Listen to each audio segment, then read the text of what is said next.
Happy to see you today, Chuck. How are you doing? Always a pleasure to see you, Marty. What are we talking about today? Today is something you and I have talked about in the pubs and in the coffee shops a number of times.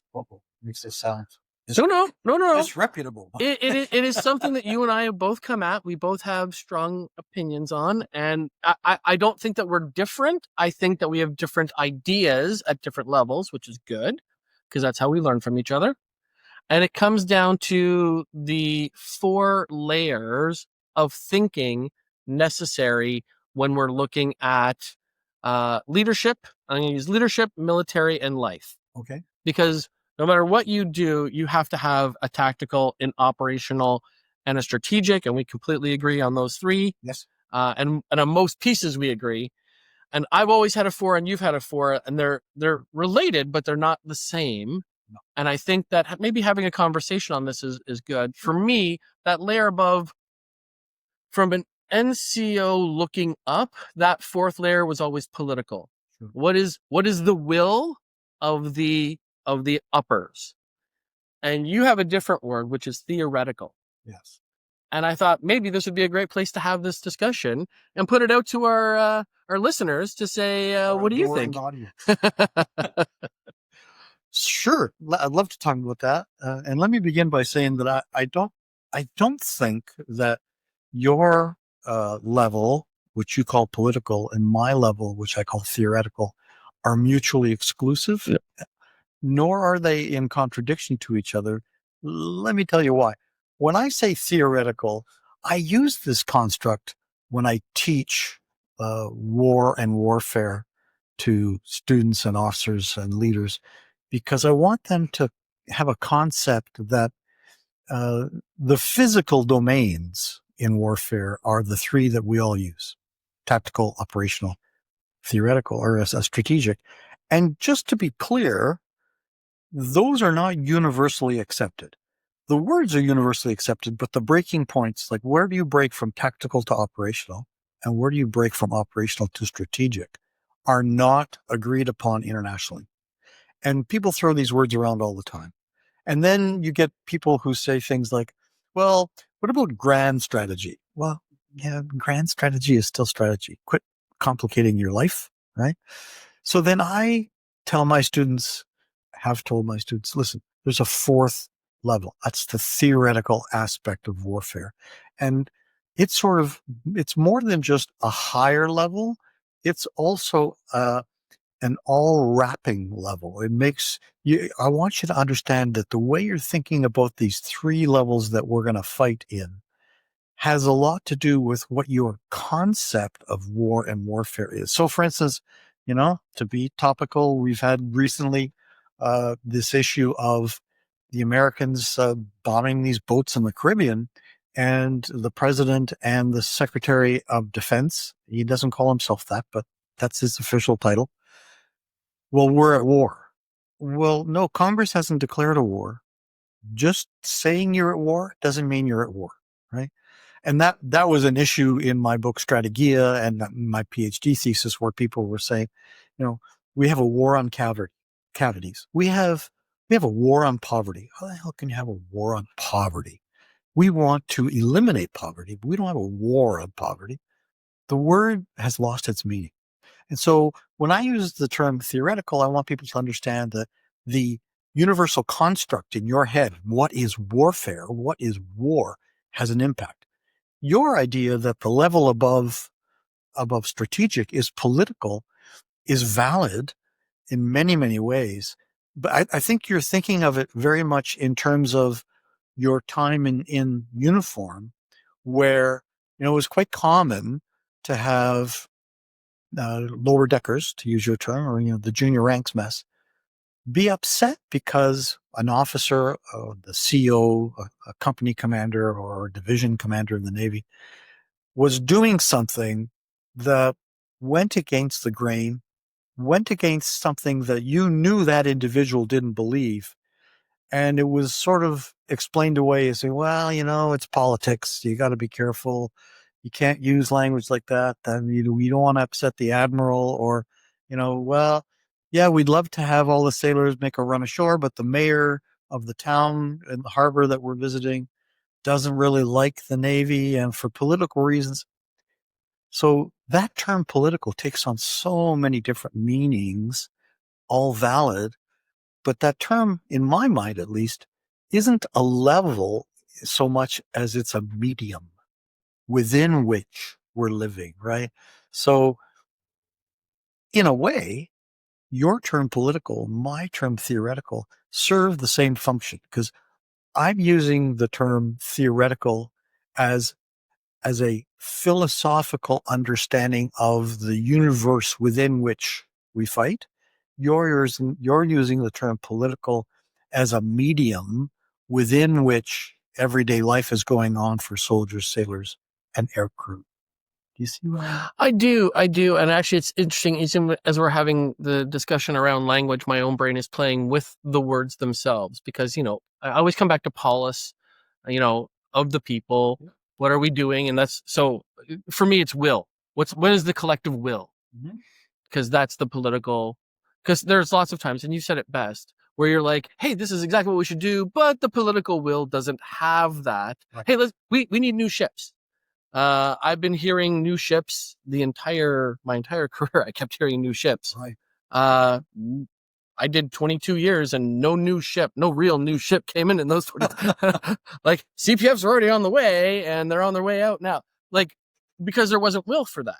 Yes. Okay. And when we bought subs, we didn't have the right will, and tactics and operations weren't meeting in the same kind of conversation. I do like your word theory, because for me, theory always is testable. It is a thing, and it is a bigger space. And I like theory, or theoretical or philosophical means we're discussing. Okay. Because there is a concept where we have to discuss war. And I liked your space on war, the application of violence or force to achieve an objective. We do not have wars on drugs. Right. Exactly. No one is taking violence to the drug. We're taking war to dealers. Like, let's be clear where the violence is being put to. The third word that just started spinning in my brain was around culture. And for the very reason that we were just talking about, because when we get to strategy, and not everyone agrees on what strategy is, I do like the saying that comes out of coaching, which is culture eats strategy for breakfast. Yes. And I think in that culture, it has part of your theoretical, which is a discussion, and political, which is a will. Exactly. Your thoughts on the use of the word culture in that theoretical political, is that summing up a little more of what we were talking about, or is there more to this? Both, I think, at the risk of sounding mealy mouth. You're right. I love the word culture as you've described it. And that phrase, that culture eats strategy for breakfast or lunch or whatever the original expression was, says so much. And in fact, the proof of that concept is if we look at failures where expeditionary forces have gone and fought and think, well, okay, we've solved the problem. If we've done it in a culturally blind way, we haven't achieved anything except kill people and break things. We haven't succeeded. Look at I heard the number yesterday. The Americans figure that they spent $3 trillion in Afghanistan. And in the end, apart from killing a bunch of people on all sides, Afghanistan's no further ahead. Why? Partially, and I've had this discussion with my sons who are Afghan vets. My younger son in particular, was an army officer in Afghanistan. The difficulty that we had wrapping our head around their culture, right? Because there were so many aspects of their culture, and I never served there, so I don't have personal experience, but looking at it as an outsider, the concept of hospitality is so strong, right? And yet their blind violence seems to contradict that, right? How can you offer to a guest not only protection and life, but everything you own, food, shelter, safety, and then with the flip of a switch, do unspeakable violence? right? It's it's part of their culture, and it's not something you learn easily. I mean, I go back to the Japanese samurai culture where you'd have you'd have samurai who they would test their swords by killing a prisoner, cutting them in half with a single stroke, and then go and have a tea ceremony where they would weep with joy at the beauty of how the ceremony was conducted. You think to yourself, these are psychopaths. It's cultural, right? So I like that term. And again, you know, to the Western mind, to guys like you and me who are trying to make sense of this, I sometimes revert to Venn diagrams. Right? If you remember Venn diagrams, these circles that overlap. And so you can have this circle of violence overlap with this circle of tenderness, with a piece of this circle of beauty, with a piece of this circle of poetry. All samurai had to write poetry, right? If you didn't write poetry, you could not be a samurai.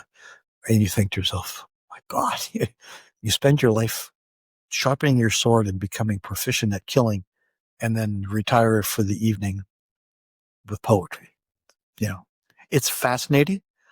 Uh, I I don't think you can fully appreciate any culture unless you live in it. So we can study them, but and that is fundamentally an issue that we have, and that you and I have in fact touched on several times. Right? We've got Canadian culture. We've got Canadian military culture. Within the Canadian military culture, we've got the four services now, right?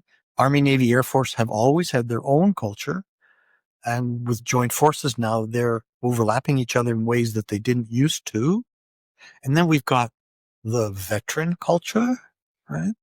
That, we're straddling two cultures because we still, you never feel that you've completely left your life in uniform, but you're not in uniform anymore, right? And you belong, and then you and I personally, right? Growing up in Italian households in Canada, right? Where now it's, Italian Canadians we have been subsumed. Yes. But when I was a kid in the 60s, we were not subsumed, I mean, the Second World War was not that long ago. A lot of Canadians died in Italy. There were still people, adults, who would see me or, would hear my parents talking to me in Italian, and it would make their skin crawl. I didn't get it then. I get it now. And I'm sure that people who have come here from Afghanistan or East Asia or South Asia feel that in a way that you and I would appreciate. But if you didn't understand these cultural aspects, you may never understand. I feel so much of what you just said. And even as you talked about growing up in an Italian Canadian household. So I grew up in Little Italy in Hamilton. St. Anthony's had 3 mass, the Latin one, the Italian one, and the English one. And to go to the English one was disgrazia. I'm laughing because it's true. St. Clair's Catholic. We had the same issue. And I say that because it defines the view or the filter through which we see the world. So whether we're talking, again, back to political, theoretical, or cultural, these are the views through which we're seeing the world. Yes. And we can agree on the tactics of war. We can agree on the operations of war. We can agree, for the most part, on strategies of war. It's very difficult to agree on the culture or the viewpoint or the theory of war. Sure. And very recently, my young granddaughter, who's 6 now, on Remembrance Day, asked me about war. Boy. Oh, yeah. Yeah. That could be its podcast in and of itself. But one of the things she said was, war is bad. Yeah. And I think she was expecting me to disagree with her. And I agreed with her. Yeah, it's bad. But I said it's necessary.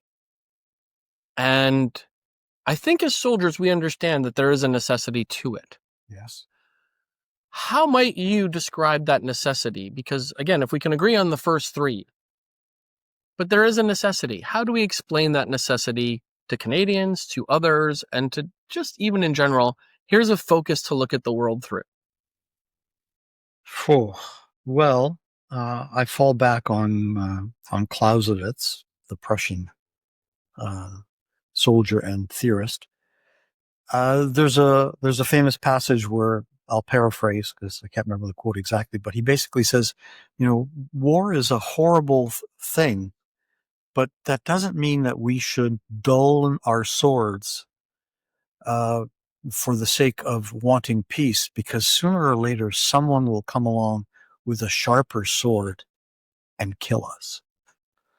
And so, until such time as we have become enlightened enough as human beings, we no longer have separate cultures. We're just one group of humans on the planet, which sadly, Marty, you and I aren't going to live to see this, right?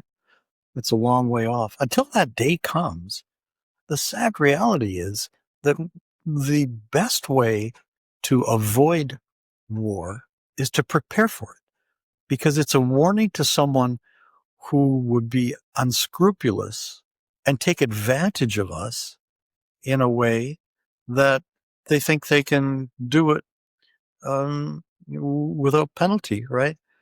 So, and we have thousands of examples. Russia invading Ukraine is the perfect example.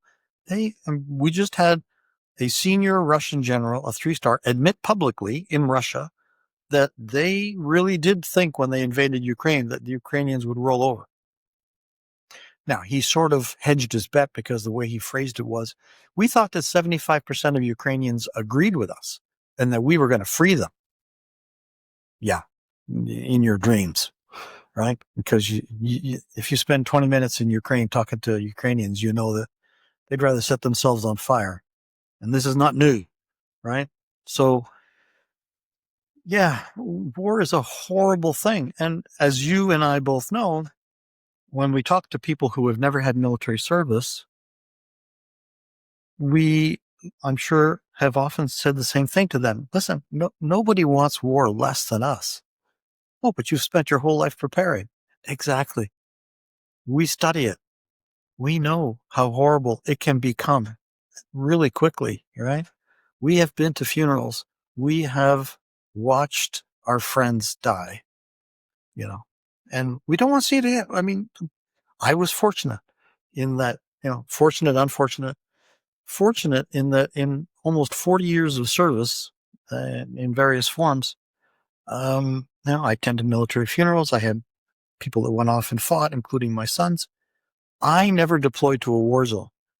I, I went peacekeeping, a totally different thing. Not even close, right?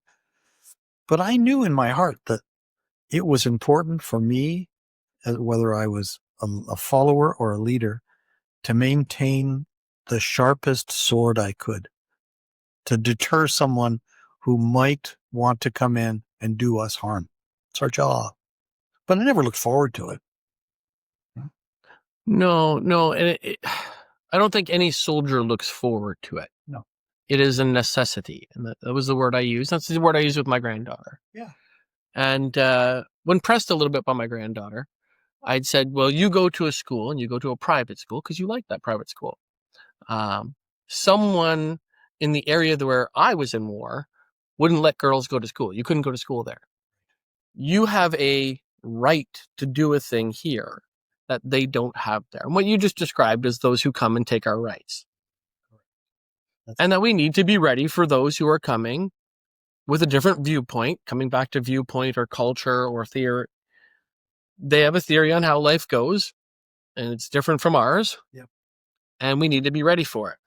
You put it very well. Too often we think that we have to protect ourselves from people that want to come in and take our stuff.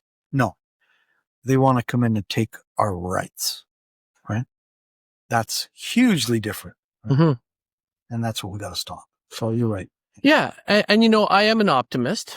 As much as I'm a sailor at heart, I do not have a tattoo for the East Coast or West Coast, but my favorite fleet is Starfleet.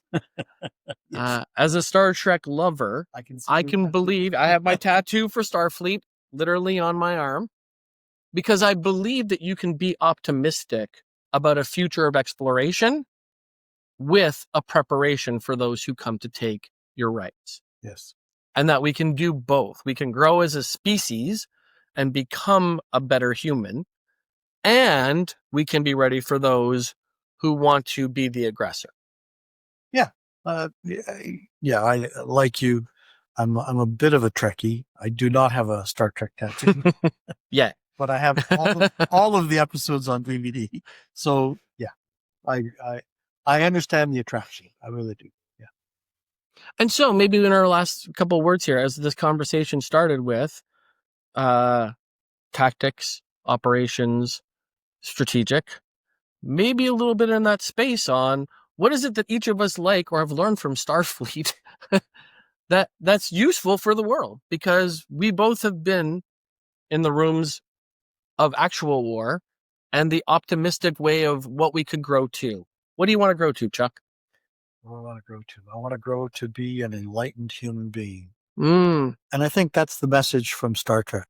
And the message is that, and it's more than just humanity, because of course it's a federation of planets with all different life forms, and that all life forms have dignity, their own rights, the right to life. And I remember in the early Star Trek, they discovered a virus, and they were going to kill it, and then they realized, no, I guess it was Star Trek Next Generation, because the virus was a life form that they had never met before, and the Prime Directive meant that they couldn't interfere with it, because their initial reaction was, it's a virus, we got to kill it.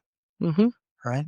So a human reaction, and then they woke up and realized, no, we got this wrong. There's a reason we have a Prime Directive. So it's a very positive outlook on the future, of course, and I liked it for that reason. Well, and I think that's a perfect place for us to close today, that whether we're theoretically looking at how war works, whether we're looking at it from a will or practical political version or a cultural version, Yeah. there's a better way. There is, and we have to find it. And diplomacy, which, a lot of the Kirk versus Picard argument out there is around, do we move in with operations or do we move in with diplomacy? Right. And I pray for a better diplomacy as we move forward. Amen. Thank you.